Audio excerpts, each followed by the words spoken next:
Hi guys, welcome to Chef Life. Today we're here with Will Webster at the lovely Shibden Mill Inn in Halifax. Hi mate. Hey up. So yeah, just we've worked with Will for about 4 years now, 3, 4 years. Yeah, about four. Yeah. Will does some really interesting stuff with his menu, and I've got some questions I'm keen to know about in terms of how you deal with different client base here and stuff. Yeah, over to you, mate. Just introduce yourself and how you got here and things. Yeah, I'm Will Webster, head chef, Shibden Mill Inn. Been here for about 6 years in June, I think it is. Yeah. Some tricky times, obviously, with COVID, and there's never a dull moment here at Shibden Mill. Yeah.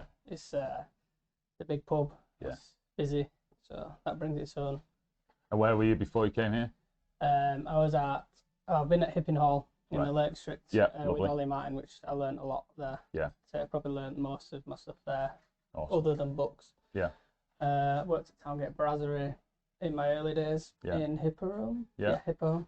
And then I started my career at a little pub in Guiseley Oh, nice. called Cooper's.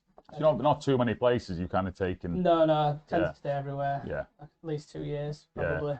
I'm not one for jumping about. No, I think you've done great stuff. But like, why I find really interesting here is because I've eaten here before and beautiful food, and I really like your tasting menu. But then you service quite an older demographic as well with traditional pub, and then you've got a beautiful tasting menu, which Michelin quality, and then you've got like the pizzas that you do in the summer, which are great. Like I really like how you can kind of merge all those three together, and it works in quite a small kitchen as well. Yeah. Well, I'd say it's one of the bigger kitchens I've worked in, Right, but fab. still it could be bigger for Yeah. what we do here. Yeah. It's a nice kitchen though. No. You've got a good team as well. Like, yeah. Good team. It's no, I think your tasting menu for me, like, it's one of the more progressive I think we deal with in terms of the chefs we work with. Like, Yeah. I really like how you use the seasons and then use local produce mixed with sort of some Japanese influence and different bits and bobs and stuff. Yeah, I do like Japanese flavors. Well, I like big flavors, and I find that most Japanese flavors are big flavors, Yeah. hard hitting. Yeah. We're not a delicate place. We're a pub at the end of the day. Yeah. And people want steak pie. Yeah. And your big deep flavors. Yeah, So yeah. we've kind of taken that onto the tasting menu. Yeah. And we still like to use deep, punchy flavors. But And do you find your regulars who are maybe having a pie and chips, let's say, for argument's sake, are they then moving into the tasting menu as well? Do you find we it find mixed? some are, yeah. Yeah, But that's really interesting. we still have our pub classics, and Yeah. I think that's great. Yeah. Demographically, we were probably 60 and over when I started. Wow. You were looking at like 50s, 60s, and they were coming in and having sandwich at lunch and Yeah. pies at night. But slowly, the demographics getting younger. We get a lot of people in the 20s, 30s coming for a tasting menu now, Yeah. which is great. And then Oh, obviously with the outside, that brings in a lot younger demographic with the pizzas and. Oh, so beauty setting wise, like you couldn't pay for better, really, to be honest. No, it's Like, going to be the best this year as well that it's ever has been. We've got Yeah. a permanent structure going out there lovely. with like brollies and glass sides, Yeah. and then obviously an actual kitchen this year. And do you find, I suppose, it must be challenging and rewarding in equal measure moving from the tasting menu to, like you say, the pub classics and then the outdoor pizzeria, and because you're gonna have to use a lot of different skill sets, Yeah. like, especially with menu planning and things, and it must be Yeah. quite interesting. It is, yeah. Well, I started in a pub, Yeah. so I've had most of my experience like in college and stuff was in a pub. Yeah. So I learned all the pub techniques and making pies that are fully encased and Yeah. short crust pastry, no lids. Yeah. I worked in a good pub that used fresh ingredients, and I've sort of just had that for 5 years or so. Yeah. And then obviously I moved on to the finer stuff, going with Ollie Martin at Yeah. Hipping Hall and learning what I could there. Yeah. And I sort of feel like I did the right thing in learning the pub stuff first. Yeah, Well, yeah, for good here foundation anyway. type thing. Yeah, it's yeah. good foundation to have, and you And learn the technique. Have you had to learn quite a bit with doing the pizzas because you do them like from scratch, right? So it's Yeah, so that was new to me Yeah. about 3 years ago. Luckily, we had a good pizza chef in Alex, Yeah. who's down at Cruston, Yeah. Crum in Brighouse now. Yeah. And I learned a lot off him. Yeah. But then also took our sort of like Yeah, your techniques vibe. and Yeah. vibes, just different flavors on pizzas that you wouldn't normally get. No, they're awesome. I mean, that's what I had last summer down here. It was Yeah. wicked. Like, I think pizza's kind of one of those things that we deal with Salt Brewery and their pizzas through and through, and their pizzas are great, but again, they go with the right chefs. Yeah. But I think it's equally easy something you can fuck up. real fast. Oh, You know, yeah, but you know, for such a basic thing. Especially if you're busy. Yeah, but then equally, you know, it's probably the food of choice for what 80% of the population. You know, everyone Yeah. loves pizza, don't they? So no, I think I really like how you're able to merge everything in like quite a classic pub setting. Yeah. And without, you know, I think sometimes with the tasting menu options, the setting can put people off to a degree, but I think it works. The dishes work here, and yeah, it's really interesting. Yeah, the restaurant's lovely as well. It's a lovely setting. It's not too public. You get me? It's more homely. Yeah, absolutely. And especially when the fire's going like it is now. Yeah. Well, Rianne said when she came in, it was like, oh, it reminds me of an old pub. He's working that type of thing with the fire. But and then with the tasting menu, what's sort of influencing you a bit? Because you do update it quite regularly, which I really like. You know, you add things and bring things back, and mainly the seasons, but also mainly me just changing my mind all the time. Fair news, brother. I can't keep one dish on. I like to keep a dish on, but if it's been on too long, I feel I need to change it. Yeah, level it up type thing. Yeah, I'm just always changing stuff. Probably not. My chefs probably hate me for it, but there's always tweaking stuff. It's your band, brother. It's your band. Like, yeah, no, man. I find that, and I think you sort of inspire us quite a lot because you were one of the first guys we started working with to a serious level, like, and we're really grateful for that. But it drives us to then go and try and find things that I think will like this. Do you know what I mean? And then you know that the influence you have on then everyone else around you, I think is quite interesting because you're driving us to be better and find more unusual, wacky gear. And it's just trying to. I think that approach is quite interesting, and it must be really interesting for your chefs to work for you as well. Yeah, must learn a lot. Yeah, we've kept the same team. Yeah. For 5 years, which I think speaks volumes. Well, I say the same team, but pretty much the core. Yeah. And they've been with me for 5 years, 6 years. So it's really interesting. It's hard to keep chefs, but you've just got to keep them. You've got to keep them learning. If they're not learning and they start to go stagnant, then that's when they start getting bored. So do you find they come to you with ideas now and stuff? Yeah. Awesome. Andy, he comes to me with ideas all the time. Yeah. Chris, well, all of them really. Yeah. Especially, we got an apprentice last year. He's finished now, called Jordan. Yeah. And he just loves it. Yeah. Awesome. Which is great to see because you don't see many young chefs at the moment coming through. No.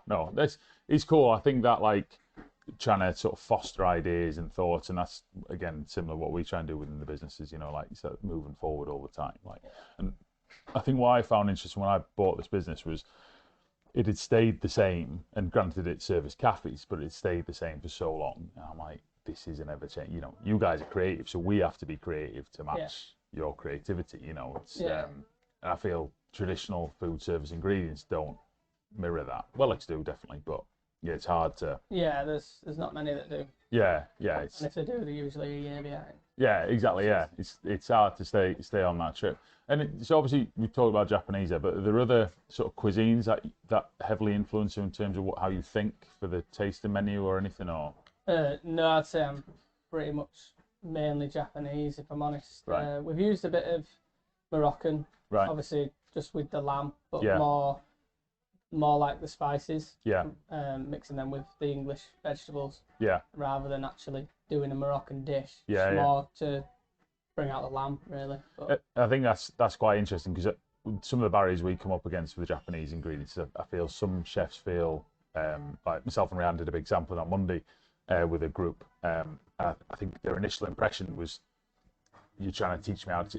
I'm not trying to teach you how to cook Japanese. This is around Japanese flavors and how it can influence your food and how you do it. I'm not a chef, cock up a bowl of cereal. So, it's very much getting over that barrier. And I suppose similar for you in terms of a customer trying it, must be quite interesting getting them to embrace new things. Yeah. Well, some of the lads upstairs, when they try the Japanese ingredients like the vinegars or the soys, they try to match that with a Japanese dish. We could do a Japanese dish for that. Whereas I'm more like that blossom vinegar could really cut through a chicken skin sauce, and that's how you use it in English food rather than.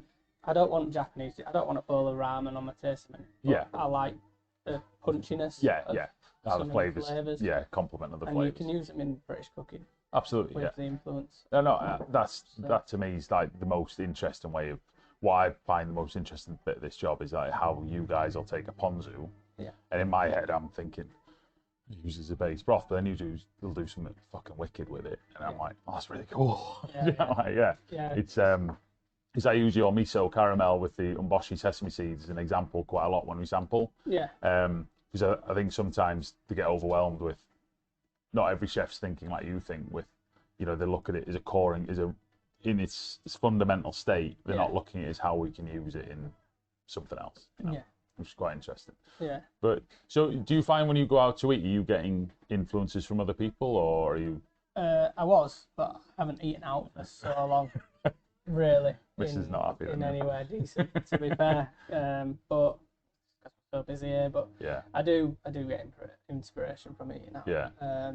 Anyway, I mean, even take inspiration from places like Zizzi's when you're looking at the pizzas. They're not great pizzas, but you can take inspirations from stuff that they do. I think that's interesting as well, isn't it? Because I think some of the larger chains, they've obviously got a development chef somewhere whose original idea was probably great, and to your standard, but then it gets corporate dulled down, and costs become a thing, and the quality gets diluted. It's more about their procedures and stuff like. True. Like we spend 30 seconds a pizza cutting it up. Yeah. And then when we're really busy, that's 30 seconds. Do 100 pizzas. That's you do the maths. Times it out. Yeah. Or you can buy every single table a pizza cutter. And do it themselves. That stuff like that I've taken on board. Yeah. You can take inspiration from any restaurant. It could be a cafe down the road. Yeah. Could be anything. Oh, some of our cafes, like I mean, that was our roots, and some of them, like Happy Bees down the road, like I love eating it. Like the food's great. Do you know what I mean? It's just family owned, family cooked. It's banging. Like doing what you want. They're doing. Yeah, but which appeals to the masses. Every place serves a purpose. Yeah, absolutely. Especially if it's still running. You've got the people there to make money. So and it's quite interesting looking at that industry, because I feel a lot of those guys have closed down at some point. It's tough, but no, I mean the guys who do it well stick it, I suppose. Like anywhere, really. Yeah. It's so what's sort of the vision going forward then? What have you got anything in mind that you're kind of thinking big tickets or? As we ideally want to do as much as we can outside this summer. Yeah. So that we can drop the covers inside. Yeah. I mean we're full quite a lot anyway, so we can afford to drop the covers. Yeah. To get a better. Yeah. Quality. Yeah. Of food down here. I mean the quality is good at the minute, but.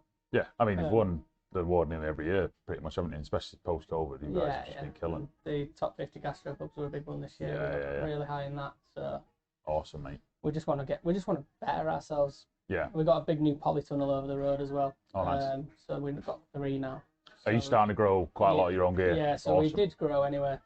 Yeah. Like cool herbs and stuff like that, because it's about £4 a punnet for a decent like apple marigold. Nice. And you can get like a massive bush. I mean, like to keep us going all summer. Brilliant. For like £4. So. And that's really interesting. Like out of the podcasts we've done so far, like that's definitely a theme coming through. Like with Shane at Woodall Spa the other week, and they've created a chef's garden, and I think again that sort of farm to fork thing, which was maybe big 5 or 6 years ago, I think that's come back for the consumer as well as the chef. Where and again to your point of leveling up, like you're learning new techniques there, and it's a completely different game, isn't it? It keeps all the chefs engaged as well, and something else to learn, which is great.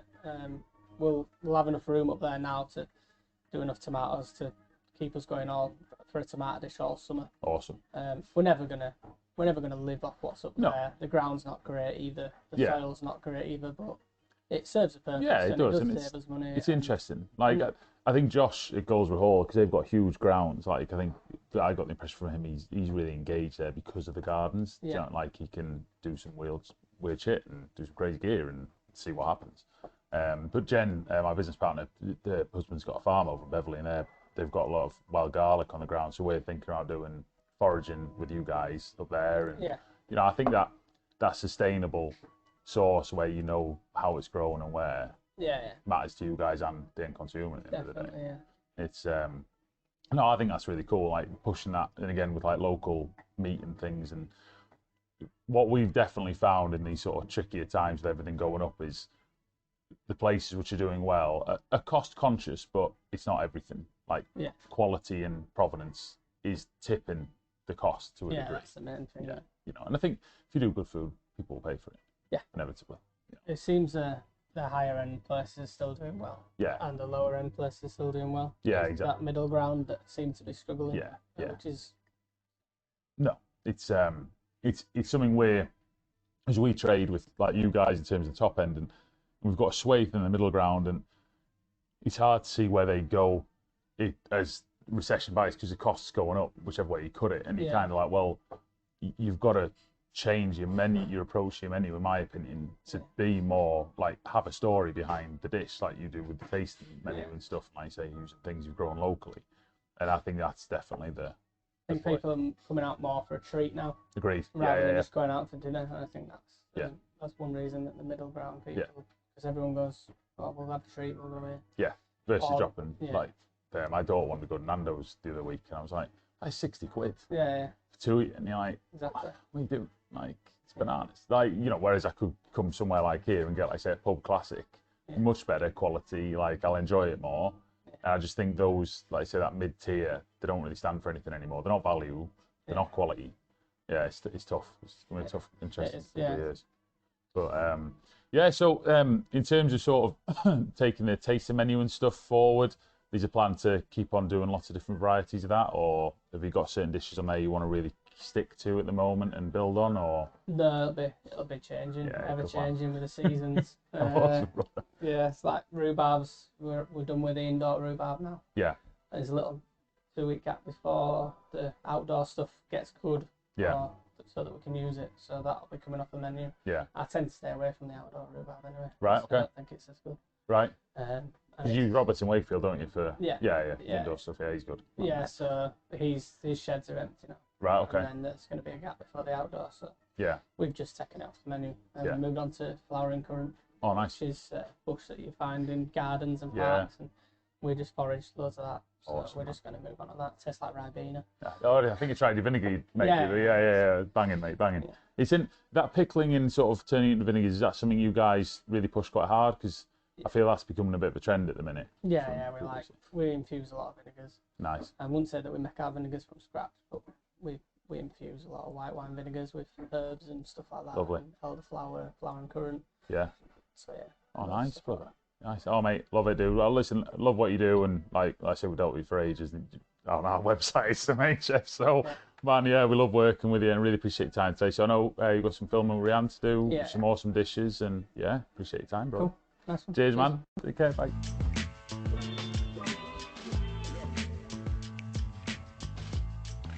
Thank you for joining us on another Chef Life podcast. I've been your host, Alistair.